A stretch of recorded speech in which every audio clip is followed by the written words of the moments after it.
BBA, BCA, BCom computer కోర్సులో 100% placement లభించే ఏకైక డిగ్రీ కాలేజ్ కూకట్పల్లిలోని I3 డిగ్రీ కాలేజ్ 8367215215. నమస్తే, మీరు చూస్తున్న సుమన్ టీవీ. నేను మీ కీర్తి. మార్చి 13వ తారీఖు కామదహనం, 14వ తారీఖు హోలీ పర్ణిమ.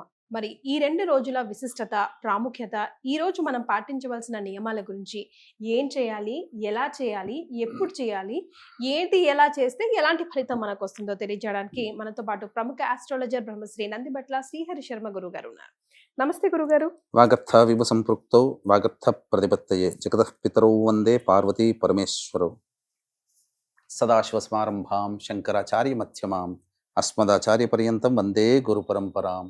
ఆదిత్యాయ చ సోమాయ మంగళాయ బుధాయ చ గురుశుక్ర శనిభ్యశ్చ రాహవే కేతవే నమః. శృంగేరి జగద్గురు పీఠాధిపతులకి, కంచి పీఠాధిపతులకి నమస్కారములు తెలియజేసుకుంటూ కార్యక్రమాన్ని ప్రారంభిద్దాం. గురుగారు, మార్చి 13వ తారీఖున కామదహనం, అలాగే 14వ తారీఖున హోలీకి చేసుకుంటాం కదా మనం అందరం. అసలు కామదహనం కారణం ఏంటి, ఎలా చేసుకోవాలి, ఏ సమయంలో చేసుకోవాలి? అంటే నేను విన్నది ఏంటంటే గురుగారు, ఒక రకంగా కామదహనం అంటే సామూహికంగా చేసే యజ్ఞం లాంటిది. అంత పవర్ఫుల్, అంత ఇంపార్టెన్స్, అంత భక్తి శ్రద్ధలతో చేయాలి. ఏదో తాగేసి తినేసి ఇంట్లో ఉన్న పాత వస్తువులు తీసుకొచ్చి అక్కడ పడేసి సమిధలు వేయటంలో కూడా ఒక్కొక్క అర్థం పరమార్థం ఉంది అని విన్నాను. సో వాటన్నిటి గురించి ఎలాగో చేస్తాం గురుగారు, అదేదో మనకు నాలెడ్జ్ తెలుసుకొని ఒక భక్తి శ్రద్ధలతో చేస్తే అసలైనది వస్తుంది కదా. తప్పకుండా. అంటే ఇక్కడ మనం గమనించాల్సింది ఏంటంటే, ముఖ్యంగా పాల్గొన మాసంలో వచ్చేటువంటి పౌర్ణమి మన్మథ పౌర్ణమి, మదన పౌర్ణమి, కాముని పౌర్ణమి అని అంటుంటారు. అంటే ఇక్కడ ఏంటనంటే, మనకు యుగాల నాటిది ప్రకారం చూసుకుంటే సతీదేవి వియోగమైన తర్వాత ఆ వియోగ బాధతో పరమేశ్వరుడు ఘోర తపస్సులోకి వెళ్ళిపోతాడు, ధ్యానంలోకి వెళ్ళిపోతాడు. తారకాసును సంహరించాలి అంటే పార్వతీ పరమేశ్వరుడు అనగా సతీదేవికి పరమేశ్వరుడికి పుట్టిన సంతానంతోనే నా సంహారం జరగాలని అంటాడు. సతీదేవి మళ్ళీ హిమవంతుని పుత్రికగా పార్వతిగా జన్మిస్తుంది.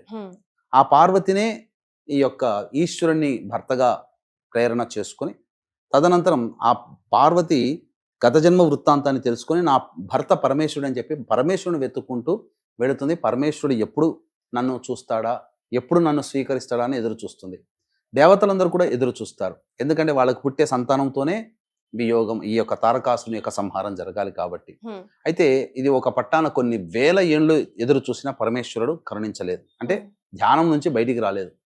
అంటే ఈ కాముడు అనగా మన్మథుడు నేను ప్రేరేపిస్తానని చెప్పడం, ఆ విధంగా ఆ ప్రేరణ చేత పరమేశ్వరుడు ఈ ధ్యానభంగం అవ్వడం, ఎదురుగా కనిపించేసేసరికి పార్వతి కనిపించేసరికి ఆ సుందర రూపాన్ని చూసి తనకి గుర్తుకు వచ్చి తన భార్యగా స్వీకరించడం, తర్వాత నా యొక్క ధ్యానానికి భంగపరిచిన వాడు ఎవడు అని చెప్పేసి ఆగ్రహంతో తెలుసుకొని మన్మధుడి వైపు తీక్ష్ణమైన దృష్టితో చూడడం, మూడవ కన్ను తెరవడం, తద్వారా దహనమైపోవడం. తర్వాత రతిదేవి వచ్చి బాధపడడం, నా ఒక్క భర్తను రక్షించమంటే ప్రపంచం మొత్తం కనిపించకపోయినా నీకు మాత్రం, నీ కంటికి మాత్రం కనిపిస్తాడని చెప్పి వరం ఇవ్వడం, ఇది జరిగిపోయింది.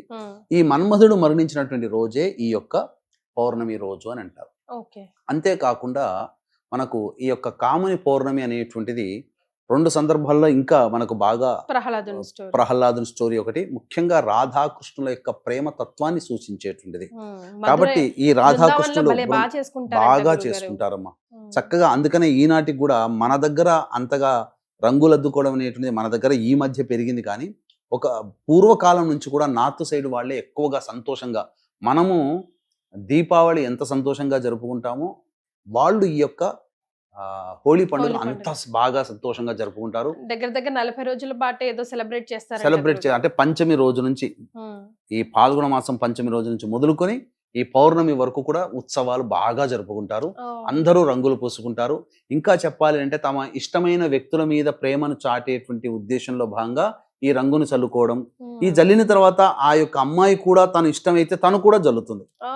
ఈ ఇద్దరిగా అంటే రాధాకృష్ణులు ఒకరికొకరు చల్లుకున్నారు కాబట్టి ఆ విధంగా ప్రేమను అంగీకరించే శుభదినంగా కూడా ప్రేమికులు అనుకున్న వాళ్ళు ప్రేమని వ్యక్తపరచడం కోసం రంగుని చల్లుకుంటారు. అయితే ఒక్కరు చేస్తే కాదు, అటువైపు ఇంకొక వ్యక్తి కూడాను తన ఇష్టాన్ని చూపితే అప్పుడు ఆ విధంగా జరుగుతుంది. ఇది జరిగేటువంటిది. ఇంకొక రెండవదైనటువంటిది ఏంటంటే ప్రహ్లాదుడికి సంబంధించినటువంటిది. హిరణ్యకశిపుడికి సోదరి హోళిక, ఆమెకు ఒక గొప్ప వరం ఉంది. అగ్నిలో కూడా దగ్ధమైపోనటువంటి వరం ఆమె సంపాదించుకుంది. కాబట్టి ఎన్నో విధాలుగా ఆ ప్రహ్లాదుడు, ఎందుకంటే విష్ణు భక్తుడు, ఆయనేమో విష్ణు ద్వేషి తండ్రి కాబట్టి ఇక్కడ తన ప్రహ్లాదుడిని అంతమొందించాలనే ఉద్దేశంతో బాధలు పెట్టైనా నయాన భయాన చెబితే వినలేదు. ఇక దండన చేసి భయపెట్టి బాధ పెట్టైనా మార్చాలి దృష్టి విష్ణువు నుంచి ఈశ్వరుడికి అని చెప్పే ఉద్దేశంతో అనేక రకాల శిక్షలు వేసిన అన్నిట్లో కూడాను మృత్యుంజయుడి తిరిగి వస్తే ఇక చివరికి సోదరి అన్న యొక్క పడుతున్నటువంటి తపనని చూసి నేను సంహరిస్తానన్నయ్య అని చెప్పి ఒక పెద్ద మంట వేసుకొని ఆ మంటలో ప్రహ్లాదుని ఒళ్ళో కూర్చోబెట్టుకొని తనకొక వరం ఉంది కదా, ఎటువంటి అగ్నిలో దహనం అయిపోనని చెప్పేసేసని. కానీ ఇక్కడ దేవతా యొక్క శక్తి ముందర ఆమె వరం ఏమీ పనిచేయలేదు. ప్రహ్లాదుడి యొక్క నిరంతర భక్తి తత్పరంతో ఆ హోళికే దహనం అయిపోయినటువంటిది. హోళిక అనే రాక్షసి దహనం అయినటువంటి సందర్భంగా మళ్ళీ దహనం అయిపోయి మృత్యుంజయుడై తిరిగి వచ్చినటువంటి సందర్భంగా ఆ రోజు పౌర్ణమి, ఈ హోళికా పౌర్ణమి. ఆ రోజున నుంచి పురస్కరించుకొని ప్రతి ఇంటా కూడా ఈ యొక్క హోళీ పండుగ సందర్భంగా హోళీ దహనం లేదా కామదహనం ఊరి చివర్లలో, ఇప్పుడు భోగి మంటలు అయితే ఏ విధంగానైతే మనం వేసుకుంటామో భోగి మంటల్లో చేసే ఆచారంలో ఏంటంటే పాత వస్తువులన్నీ తీసుకొచ్చి వేయడం లాంటిది. కానీ ఈ హోళికా పౌర్ణమి సందర్భంగా వాడబడేటువంటి వస్తువుల్లో పాత వస్తువులు కాదు, కొత్త వస్తువులే మనం తెచ్చుకోవాలి. పాత వస్తువులు వేయడానికి లేదు. ఆవు పిడకలు వస్తువులు. ముఖ్యంగా ఈ దహనం అనేటువంటిది జరపడానికి ఈ 13వ తారీఖు రోజున రాత్రిపూట కదా జరిపేటువంటిది. దహనం అనేది ఎప్పుడు కూడా రాత్రిపూట. ఏ సమయంలో? 13వ తారీఖు రోజున మనకు ఉదయం 10:36 నుంచి ప్రారంభమైనటువంటి పౌర్ణమి 14వ తారీఖు రోజున 12:27 వరకు ఉంది కాబట్టి రాత్రిపూట మాత్రమే ఇది జరుపుకోవాలి. ఏ సమయంలో సాధారణంగానైతే అన్ని ప్రాంతాలలో సూర్యాస్తమయం అయిన తర్వాత సాయంత్రం అనగా ఈ ప్రదోష కాలం దాటిన తర్వాత అంటే సాయంత్రం 7:30 తర్వాత చేస్తారు. కానీ ఈసారి భద్రాకరణం అనేటువంటిది ఉన్నది.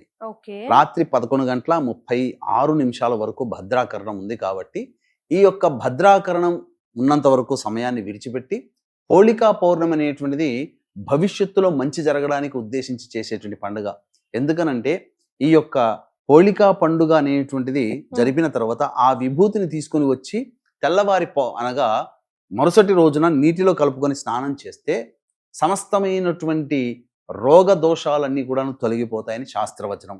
అంతేకాకుండా ఇంటికి తీసుకొచ్చి ఇంటి చుట్టుపక్కల ఉన్నటువంటి ప్రదేశాల్లో జల్లినట్లయితే ఆ ఇంట్లో ఎటువంటి అపమృత్యు భయ దోషాలు ఉండవు. అంతేకాకుండా ఆ ఇంట్లో నరదృష్టి నరఘోష నుంచి బయటపడుతుందని చెప్పి శాస్త్రవచనం. కాబట్టి ఇంతటి మహత్యాన్ని ఇంతటి గొప్పతనాన్ని చాటి చెప్పేటువంటి యొక్క హోళికా దహనం ఏదైతే సంబంధించినటువంటి ఉందో ఈ భద్రాకరణం ఉన్నటువంటి సమయాన్ని విడిచిపెట్టి చేసుకోవాలి. దీనికి ఉన్నటువంటి ఈ భద్రాకరణం ఉన్నటువంటి సమయం 11:36 వరకు ఉంది కాబట్టి 13వ తారీఖు రోజున 11:36 నుంచి 12:26 మధ్య కాలంలో అనగా సుమారు 1 గంట కాలం మధ్య కాలంలో ఈ యొక్క హోళికా దహనాన్ని ఏర్పాటు చేసుకొని నిశీ సమయంలో ముఖ్యంగా చేయాలి. కాబట్టి ఈ సమయంలో చేసుకున్నటువంటి విధంగా ఆచరించుకొని మరుసటి రోజున పౌర్ణమి యథావిధిగా పండుగ చేసుకోవాలి. రైట్ గురుగారు, సమిధల్లో ముఖ్యంగా ఇవి ఉంటే బాగుంటుంది. ఎందుకంటే నెక్స్ట్ డే మనం నీళ్ళల్లో వేసుకొని స్నానం ఆచరిస్తాం కాబట్టి ఔషధి గుణాలు ఉన్నవే మనం యూజ్ చేస్తూ ఉండాలి. కాబట్టి ముఖ్యంగా ఏవి వేసుకున్నా వేసుకోకపోయినా ఇవి వేసుకోవాలి, ఇవి వేసుకోకూడదు ఏమైనా ఉన్నాయా? అంటే మర్రి చెట్టువి యూజ్ చేయకూడదు నేను సమిధలను విన్నాను గురుగారు. అటువంటిది ఏం లేదు. మనకున్నటువంటి పంచపల్లవాలలో 5 రకాలు ఉన్నాయి. ఈ పంచపల్లవాలే ముఖ్యంగా సంబంధించినటువంటి దేవతా పూజల్లో మనం వాడతాం. అంటే మర్రి, మేడి, జువ్వి, మోదుగా, రావి. కాబట్టి ఈ 5 వృక్షాలు కూడా దేవతా వృక్షములే, అందులో సందేహము లేదు. యూజ్ చేయవచ్చు, తప్పేమీ లేదు. ఈ 5 వృక్షాలకు సంబంధించినటువంటి కట్టెలను తీసుకుని వచ్చి ఆవు పిడకలను కూడా పెట్టి ముఖ్యంగా అందులో మనకు హోళిక అంటే మనకు చిత్రపటం కనుక దొరికితే ఆ హోళిక అనగా ప్రహ్లాదుని పట్టుకున్నటువంటి హోళిక అనే రాక్షసి గనక చిత్రపటం గనక దొరికే సందర్భం ఉంటే జిరాక్స్ తీసుకోవచ్చు. తీసుకొని ఆ మంటల్లో పెట్టేసేసి హోళికా దహనం లాగా జరుపుకొని ఆ వచ్చినటువంటి బూడిదని తర్వాత స్నానం చేసేటువంటి విధానంగానో ఇంట్లో గానీ వాడుకోవచ్చు. సో ఇక నెక్స్ట్ డే మార్చి 14వ తారీఖు ఎలాగో పౌర్ణమి హోళీ పండుగ. చాలా మంది చేసుకునేది ఏంటంటేనమ్మా, ఇక్కడ ఒక విషయం మాత్రం ప్రజలకి తెలియజేయాలి. శాస్త్రం ప్రకారం అహోరాత్రములు 4 అంటే రాత్రిపూట జరుపుకునేటువంటి పండుగలు మాత్రం 4 మాత్రమే ఈ సృష్టిలో. ఒకటి శివరాత్రి, ఈ కాముని పౌర్ణమి, హోళికా దహనం, మదన పౌర్ణమి. మూడవది ఈ సంబంధించినటువంటి దీపావళి, శ్రీకృష్ణ జన్మాష్టమి. ఇవి 4 మాత్రమే రాత్రిపూట మాత్రమే జరుపుకునేటువంటిది. అయితే శాస్త్ర ప్రకారం ఏం చెప్పబడి ఉందంటే 1000 సూర్యగ్రహణాలు 1000 చంద్రగ్రహణాలు కలిస్తే ఎంతటి ప్రభావవంతమైనటువంటి శక్తివంతమైనటువంటి సమయంగా మారుతుందో ఈ యొక్క రాత్రిపూట జరుపుకునేటువంటి ఈ 4 పండుగలలో అంత ప్రభావం ఉంటుంది. కాబట్టి ఇటువంటి సమయాన్ని ఏదో కేరింతలు సంతోషంగా గడపడం తప్పులేదు, ఎస్ కానీ వీటి సంతోషాన్ని పొంది మనం అంతవరకే చేస్తున్నాం. కానీ దీని తర్వాత శాస్త్ర ప్రకారం చేయాల్సినటువంటి విధి విధానాలు మనం చేయలేకపోతున్నాం. ఎస్ తద్వారా ఇక్కడ మనకు ఈ హోళిక అనేటువంటి ఒక రాక్షసి ద్వారా మనకు అవగతమయ్యేటువంటి ఒక గొప్ప విషయం ఏంటంటే అందులో మనము పురాణ ప్రకారం హిరణ్యకశిపుడు, ప్రహ్లాదుడు, హోళిక అనేటువంటిది మనం జరుపుకున్నాం. అంటే ఇక్కడ బాలుడు, పసిబాలుడుగా ఉన్నటువంటి వాడు అనేక విధాలుగా ఉన్నటువంటి గండ దోషాలు తొలగించుకొని బయటికి వచ్చాడు. ఆఖరిగా ఈ హోళికను సంహరించడం జరిగింది. కాబట్టి మృత్యుంజయుడై తిరిగి వచ్చాడు. కాబట్టి పిల్లలున్న ప్రతి తల్లులు ఈ హోళికా పండుగ రోజున ఇటువంటిది చేసి తదనంతరం పిల్లలకి ఆయురారోగ్యాలు కలగాలంటే కొన్ని నియమాలు కూడా పాటించాలమ్మా. ఏంటా నియమాలు గురుగారు? తప్పకుండానమ్మా. అయితే ఈ యొక్క హోళికా పండుగ సంబంధించినటువంటి పురస్కరించుకొని మన పీఠమాధ్వర్యంలో ఈ యొక్క వృషభ, మిథున, సింహ, కన్య, తుల, ధనుస్సు, మకర, కుంభరాశుల్లో జన్మించినటువంటి వారికి ఈ యొక్క గ్రహణం, చంద్రగ్రహణం కూడా ఏర్పడుతుంది ఆ రోజున.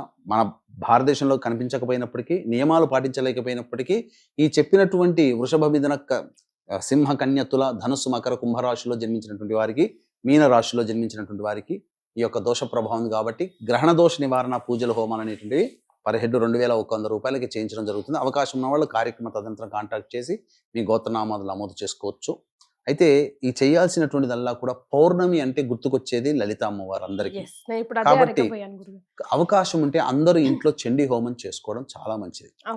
లేని పక్షంలోనైతే ప్రధానంగా ఈ సంబంధించినటువంటి అమ్మవారికి చక్కగా ఎర్రటి పూలమాల వేసి లలితా సహస్రనామ పారాయణం చేసి లక్ష్మీ అష్టోత్తరం కూడా పారాయణం చేసి తదనంతరం అమ్మవారి దేవాలయంలో ఈ సంబంధించినటువంటి పెరుగు ఈ బెల్లం పాయసం నైవేద్యంగా పెట్టాలి. ఇక దేవుడి గదిలోనా గురుగారు, లేకపోతే చంద్రుడి కింద కూర్చొని దేవుడి గదిలోనే పెట్టవచ్చు, లేదా దేవాలయంలోనే పెట్టవచ్చు. ముఖ్యంగా ఇంతకుముందు పిల్లలకి ఆయురారోగ్యాలు, కుటుంబంలో మానసికమైన ప్రశాంతత లభించాలి అని అంటే 11:30 నుంచి 12:30 13వ తారీఖు రోజున రాత్రి కాలంలో ఈ హోళికా దహనం ఉన్నటువంటి సమయంలోనే చద్దిని ప్రిపేర్ చేసుకోవాలి. చద్ది పెట్టడం అంటే తెలుస్తుంది ఎవరికైనా పెద్దవాళ్ళకి. ఆ ప్రిపేర్ చేసుకొని మరునాడు 14వ తారీఖు రోజున ఈ సంబంధించినటువంటి దుర్గా అమ్మవారి దేవాలయానికి పిల్లలు ఎవరైతే అనారోగ్యంతో ఉంటారో, లేకపోతే ఎవరైనా పిల్లలున్న ప్రతి తల్లిదండ్రులు ఆడ మగ అనేటువంటి భేదం లేదు, ఆ పిల్లల్ని తీసుకుని వెళ్ళి పొలిమేరలో ఉన్నటువంటి గ్రామదేవతకో, కట్టమైసమ్మకో, ఎల్లమ్మకో, పోచమ్మకో, లేకపోతే పార్వతి శివాలయంలో ఉన్నటువంటి అమ్మవారికో వెళ్ళి ఆ చద్దిని అమ్మవారికి అభిషేకం జరిపించి వీలైతే ఒక చీర, రవిక బట్ట, లేదా కనీసం జాకెట్ పీసు, గాజులు అమ్మవారికి పెట్టి ఈ చద్దిని అమ్మవారికి నైవేద్యంగా పెట్టి పిల్లలకు అందరికీ పంచినట్లయితే పిల్లలందరూ కూడా ఆయురారోగ్యాలతో సంపూర్ణంగా ఆనందంగా జీవిస్తారని చెప్పవచ్చు. రైట్. లాస్ట్ గా ఒక చిన్న అనుమానం అండి. ఇప్పుడు తులసి కోట దగ్గర లలిత చదివి దీపారాధన చేసి బెల్లం పాయసం నివేదన చేసి లలిత చదువుకోమంటారు కదా, మనం ఆఫ్టర్ 6 అసలు చెట్లనే ముట్టుకోద్దు అంటాం కదా గురుగారు, పర్వాలేదా? నీళ్ళు అలా పోస్తుంది, నీళ్ళు అయితే తులసి కోటలో పోస్తాం. తులసి కోట దగ్గర మనం నీళ్లు పోయడంలో తప్పులేదు. ముట్టుకోవడం అని అంటే అక్కడ సాయంత్రం అయిన తర్వాత తెంపకూడదు. శాస్త్ర ప్రకారం ఏంటంటే జీవము ప్రతి చెట్టుకు ఉంటుంది, పుట్టకి, రాయికి కూడా చెట్టులో ప్రాణాలు ఉంటాయి మనిషికి ఉన్నట్టుగానే. కాబట్టి సాయంకాల సమయంలో చెట్టు దగ్గరికి వెళ్ళకూడదు అని అంటారు. ఎందుకనంటే అక్కడ కొన్ని చెట్ల ప్రకారము కార్బన్ డైఆక్సైడ్ వదులుతాయి రాత్రిపూట. అందుకని కొన్ని చెట్ల కింద నిద్రించకూడదని రాత్రిపూట. కారణం అదే, మనిషికి అనారోగ్యం, ఏదో సందర్భంలో వెళ్ళినా అనారోగ్యం చేస్తుందనే ఉద్దేశంతో చెప్పడం జరిగింది తప్ప చెట్లు తెంపకూడదు. కానీ చేయవచ్చు, నీళ్లు పోయవచ్చు, ఇబ్బంది పడాల్సిందే. అట్లని కూడా కార్తీక మాసం అంతా కూడా ప్రదోషకాల సమయంలోనే చెట్టు దగ్గరనే చేస్తారు కదా. రైట్. సో గురుగారు చెప్పబోయేది ఏంటంటే, మన పండగలు అనేది పెద్దలు పెట్టిన ఆచారం, అది మనకి, మన వంటికి, మన ఇంటికి విలువలు పెంచేదే అయి ఉంటుంది. అది చేస్తాం ఎలాగో, నియమాల ప్రకారం ఏదో మమ అనిపించకుండా ఆచారం ప్రకారం, నియమం ప్రకారం పాటిస్తే మనకి మరింత రెట్టింపు ఫలితం వస్తుంది. అంతే కదా గురుగారు? అంతేనమ్మా. చాలా సంతోషం అండి, ధన్యవాదాలు. సర్వం శ్రీ ఉమామహేశ్వర పరబ్రహ్మార్పణమస్తు.